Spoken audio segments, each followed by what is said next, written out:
Hello students, आज आम cell the unit of life रो पार्ट 4 बा जोटा कि तार लास्ट पार्ट सेटा डिस्कशन करबा। एथिरे आ पूर्वरु डिस्कशन हेथिबा सब सेल ऑर्गेनेल को छाडी कि जेतिको बळिले ताको विषय रे पढिबा। स्टार्ट करबा राइबोसोम रु।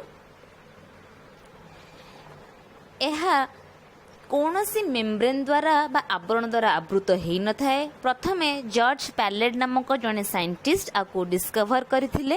आर काम होची प्रोटीन तैयारी करबा, तेणु करिया को प्रोटीन फैक्ट्री बोली कि भी कहा जाए। दुई प्रकार रे थाए एटा, गोटे 70s आउ यूकैरियोट मानक क्षेत्र रे 70s आउ 80s। आर कंपोजिशन बा एटा कोथरे तैयारी आरआरएनए प्लस प्रोटीन ने तैयारी। ये जो आरआरएनए टा होची राइबोसोमल आरएनए।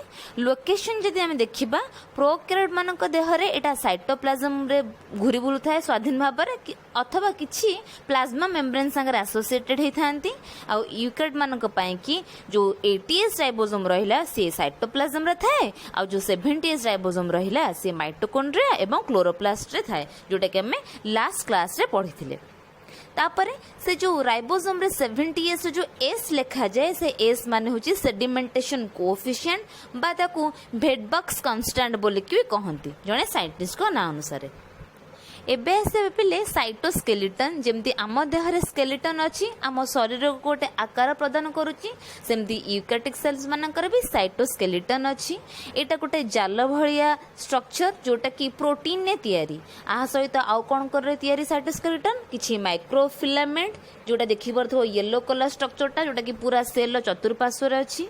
किछि माइक्रोट्यूबुल्स ट्यूब बा पाइप भलिया स्ट्रक्चर, आ किछि इंटरमीडिएट फिलामेंट जोटा कि जाल भलिया स्ट्रक्चर। आउ साइटोस्केलेटन काम होची कोन ना गोटे सेल को मेकानिकल सपोर्ट प्रदान करिवो, मोटिलिटी बा चल प्रचल सहाय्य करिवो एवं सेल को आकार दबारे सहाय्य करिवो।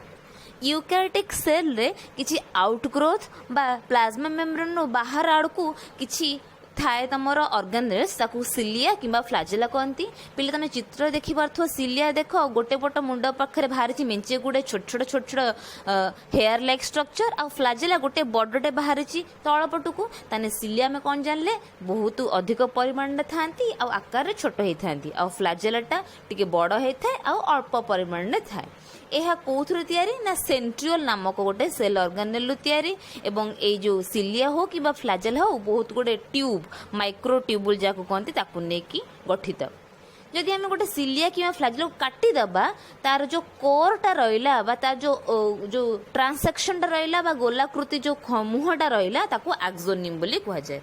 जदि आम एक्सोनिम को एक्सप्लेन करबा, आम देखिबा जे एक्सोनिम जदि गोलाकार होई थाए ताहार चतुर्पार्श्व रे 9टा छोट छोट डबलेट स्ट्रक्चर अछि। डबलेट माने जो थरे कि 2टा यूनिट अछि, सो दीटा करी कि 9टा यूनिट अछि एवं मझिरे 2टा इंडिविजुअल बा एका एका 2टा यूनिट अछि। त माने कड़े कड़े 9 मझिरे 2, तेणु करी ये अरेंजमेंट ऑफ माइक्रोट्यूबुल को 9+2 अरेंजमेंट बोली कहंती।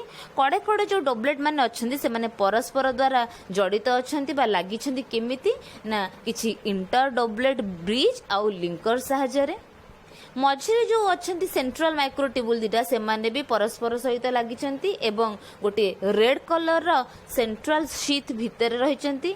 समस्त पारिपार्श्विक बा पेरिफेराल माइक्रोट्यूबुल माने सेंट्रल शीथ सहित गोटे गोटे स्पोक माध्यम रे अटैच होई छंती। जेमति तमे साइकिल रो स्पोक अटैच करि थाए तमरो रिम को मझी संगरे सेंटर पोजीशन संगरे, एठी भी सेमती कड़े कड़े जतिक माइक्रोट्यूबुल अछि सबु जाको सेंट्रल शीथ सहित अटैच होई थांती। पिला माने ए चित्रटा को भलो भाबर करी लेबलिंग करथिबा, हम क्लास जाको विषय रे भलो से डिस्कशन करबा। जदि आमे सिलिया और फ्लाजेला भितर डिफरेंस देखिबा, ताले साइजटा सिलिया छोट फ्लाजेला बड़। सिलिया मानकर नंबर अधिक थाए, फ्लाजेला मानकर नंबर गोटे सेल कम थाए। सिलिया माने कोऑर्डिनेटेड मैनर रे बा एका संगरे गोटे गोटे दिगरे एमती झुली झुली की काम करंती, जेमती कि छांचुणी कि पहर रे गोटे दिग को ही तमे खरकी पारिबो। आ फ्लाजेला रे कोन ना से माने इंडिपेंडेंटली बिट हे पारंती, माने जे जुआड चाहेबो जो फ्लाजेला जो जगह को जो दिग को बाडे हबो चाहेबो बा झुलिया चाहेबो से दिग को झुली पारे। काम रे सिलियर काम होची लोकोमोशन चल प्रचल, अटैचमेंट कहा को जिनस सहित बा को बेस सहित अटैच हबारे, एंकरिंग करिवार आ सेंसेशन अनुभव करिवा। ता सहित एहा निजे सेल को मूवमेंट करबा साहाଯ୍य करबा सहित बाकी सराउंडिंग रे कड़े कड़े जो फ्लूइड गुड़ा रहा ताकू भी से आगू आगू बढ़ेबार साहाଯ୍य करे जेमती कि आमर पोखरी भितर धर गोटे डंगाटे चलुची से जो कात जमती काम करे सिलिया सेमती काम करे आ फ्लाजेलर काम केवल लोकोमोशन बा मूवमेंट। एबे से पिले सेंट्रोजोमटा पिले केवल एनिमल सेल थाए आ प्लांट सेल अनुपस्थित थाए। ये जो सेंट्रोजोमटा दीटा सेंट्रियोल को नहीं गठित देखो जो दीटा सेंट्रियोल अच्छा ब्लू कलर देखा से परस्पर सहित 90 डिग्री अंकन कर रही था चतुर्पाश जो हलदिया कलर जगह देखुच से कहते पेरी सेंट्रियोलार मटेरियल। तो पेरी सेंट्रियोलार मटेरियल भितर दीटा सेंट्रियोल परस्पर सहित 90 डिग्री अंकन करके अच्छा जो सेंट्रियोल ऊपर किछि माइक्रोट्यूबुल माने जोटा कि ग्रीन कलर स्ट्रक्चर देखुच कंटा भलिया हेकी अछंती। सेंट्रियोल काम होची बेसाल बॉडी सिलिया और फ्लाजेलार तैयारी करबा ता सहित एहा तर्कतंतु तैयारी करिबारे सहायता करे। स्कूल ले तमे माइटोसिस मियोसिस विषय पढ़िथिबो सम विभाजन अर्ध विभाजन तर्कतंतु विषय निश्चित पढ़िथिबो। तर्कतंतु गठन रे ए जो सेंट्रोजोम माने बा सेंट्रियोल माने सहायता करंती।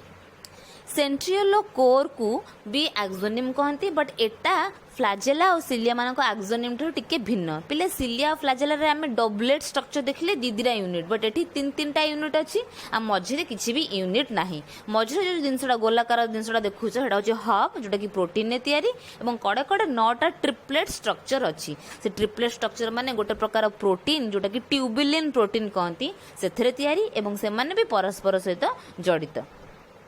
ता सहित ये जो ट्रिपलेट माने कड़े कड़े रहिले मझिरे थिबा गोटे हब जोटा अच्छी सेंटर रे ता संगे भी रेडियल स्पोक माध्यम रे कनेक्ट हेजंती जेहेतु कड़े कड़े 9टा एवं मझिरे किछि भी माइक्रोट्यूबुल नाही तेणु करी आंको अरेंजमेंट को 9+2 अरेंजमेंट बोली कुआ जाय। एबे से पिले न्यूक्लियस बा न्यष्टि विषय रे न्यष्टि होची गोटे सेल पैकी सबुठारु मुख्य सेल ऑर्गेनेल। तो नॉर्मली गोटे सेल रे गोटे न्यूक्लियस थाए किंतु जोटा मनुष्यर लोहित रक्त कणिका बा आरबीसी एवं सीफ ट्यूब सेल जोटा गच्छ मानकर वैस्कुलर टिश्यू मानकर देखा जाए से मानकर न्यूक्लियस नाही। प्रथम थर पे रॉबर्ट ब्राउन 1831 मसीह रे याकू डिस्क्राइब करथिले एवं न्यूक्लियस मानक न्यूक्लियस भितर थिबा अन्य पार्ट गुडा कहले न्यूक्लियर मेम्ब्रेन निष्टि झिल्ली न्यूक्लियर पोर न्यूक्लियोप्लाज्म नेस्टी रस न्यूक्लियर लस निन्यष्टि आउ क्रोमाटिन फाइबर जो कि तुम क्रोमोजोम तैयारी हुए।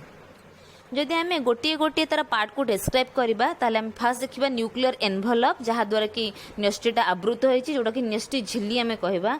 नेस्टीर दुईटी झिल्ली थाए गोटे आउटर मेम्ब्रेन गोटे इनर मेम्ब्रेन एवं से दुईटा मेम्ब्रेन भितर जो जगहटा थाए ताकू कहती पेरी न्यूक्लियर स्पेस। ये जो मेम्ब्रेन रे गात थाए ताकू कहती न्यूक्लियर पोर जहाँ माध्यम रे जिनिस पत्र सब न्यूक्लियस बाहर को बा साइटोप्लाज्म को एवं साइटोप्लाज्म रू न्यूक्लियस भीतर को आत्मजात होती। तो कौ प्रकार सब्सटेंस सब आत्मजात हुए ताको आम क्लास डिस्कशन करबा। न्यूक्लियस भितर गोटे प्रकार फ्लूइड बा तुम तरल पदार्थ थाए ताकू न्यूक्लियोप्लाज्म बा नेस्टी रस बोली कि कहा जाए। न्यूक्लियस भितर गोटे निन्यष्टि अच्छी जहाँ न्यूक्लियर लस कहती। ए न्यूक्लियर लसटा राइबोसोमाल आरएनए बा आरआरएनए तैयारी करबा सहायता करे। ता सहित न्यूक्लियस मध्य किछि सूता भलिया स्ट्रक्चर थाए ताको क्रोमाटिन कहती एवं से क्रोमाटिनटा परस्पर सहित छंदी हेकी क्रोमोजोम तैयारी करती जेमति तुम चित्र रे देखि पारुछ। आ क्रोमोजोम बा क्रोमाटिन ने किछि सब्सटेंसेस थांती तार उदाहरण होची कोन ना हिस्टोन नामक प्रोटीन नॉन हिस्टोन प्रोटीन जोड़ा कि हिस्टोन नुह किछि डीएनए आउ आरएनए। तो क्रोमाटिन ने समुदाय एतिक जिनस थांती। एबे हम पहले देखिबा क्रोमोजोम। आमे जानिले क्रोमाटिन फाइबरटा परस्पर सहित छंदी हे कि क्रोमोजोम तैयारी करंती। तो से जो क्रोमोजोमटा हम मनुष्यर प्रत्येक सेल 23 पेयर बा 23 जोड़ा किंबा 46 टा अच्छी बोली कहि परिबा। क्रोमोजोम रे डीएनए अच्छी एवं डीएनए रे जीन अच्छंती। क्रोमोजोम रो दीटा क्रोमाटिड अच्छी आ से क्रोमाटिड माने परस्पर सहित सेंट्रोमियर बोली कि गोटे जगह रे आसिकी छेद करिथांती। तो सेंट्रोमियर को प्राइमरी कंस्ट्रिक्शन कहंती। कंस्ट्रिक्शन माने छेद प्राइमरी माने प्रथम से माने जोडी छेद कले ताको प्राइमरी कंस्ट्रिक्शन बोली कुहा गला। दीटा क्रोमाटिड जो अच्छे क्रोमोजोम रे हमको सिस्टर क्रोमाटिड बोली कि कहा जाए। आउ क्रोमोजोम रो अग भाग एंड जगह को टेलोमियर बोली कि कहती। तो किछि क्रोमोजोम मानकर ऊपर गोटे सेकेंडरी कंस्ट्रिक्शन बा सेकेंडरी चाप गोटे देखा जाए आउ तार ऊपर भाग जो जगहटा रहा ताको सैटेलाइट बोली कि कहा जाए। ता मैंने प्राइमरी कंस्ट्रक्शन है सेंट्रोमियर आउ सेकेंडरी कंस्ट्रक्शन ऊपर को जी जगह बढ़ीगला ताको सैटेलाइट बोली कहती तुम्हें चित्र देखी पार्थुब पिले एबे देखा क्रोमोजोम विभिन्न प्रकार भेद तो सेंट्रोजोम पोजिशन अनुसार क्रोमोजोम 4 प्रकार गोटे टेलोसेंट्रिक जो थे कि सेंट्रोमियरटा पूरा ऊपर अग भाग टेलोमियर पाखर अच्छी जमी लगुच यार 2टा ही बाहु अच्छी आ गोटे आक्रोसेंट्रिक जोटा कि सेंटर जगार बहुत ऊपर को किंतु ऊपर टिके तलक अच्छी कहते आक्रोसेंट्रिक ए 2टा बहुत बड़ हाथ आ 2टा बहुत छोट छोट हाथ भाई देखा सब मेटासेंट्रिक रे सेंटर जगार जस्ट टिके ऊपर को किंतु टेलोमियर जगार बहुत तलक से अच्छा एथरे 2टा छोट छोट हाथ 2टा बड़ बड़ हाथ देखा मेटासेंट्रिक रे पूरा सेंटर पोजिशन में सेंट्रोमियरटा अच्छी आ 4 हाथ माने सेम साइज रो देखा जाउछंती एबे आसे पिला माइक्रोबॉडीज माने हेले छोट छोट गोलाकार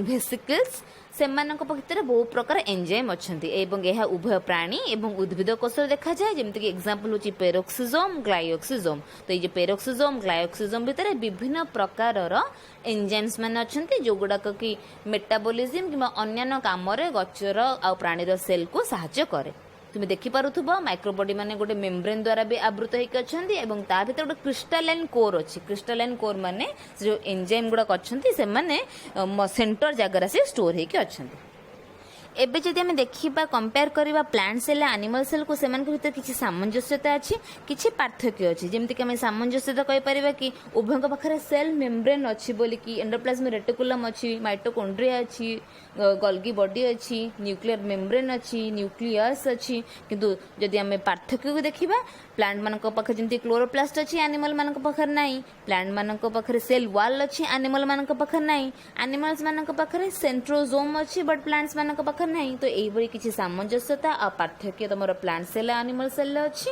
आई होप तुम समस्त नोट डाउन कर आ परवर्ती चित्रटा को अंकन कर चित्रटा आर प्रॉपर नामकरण बा लेबलिंग को भल भाव सुंदर भाव परिष्कार भाव कर सो एठी आमर जो चैप्टर 8 सरी जाइए आम नेक्स्ट क्लास को गोटे नुआ चैप्टर स्टार्ट करबा।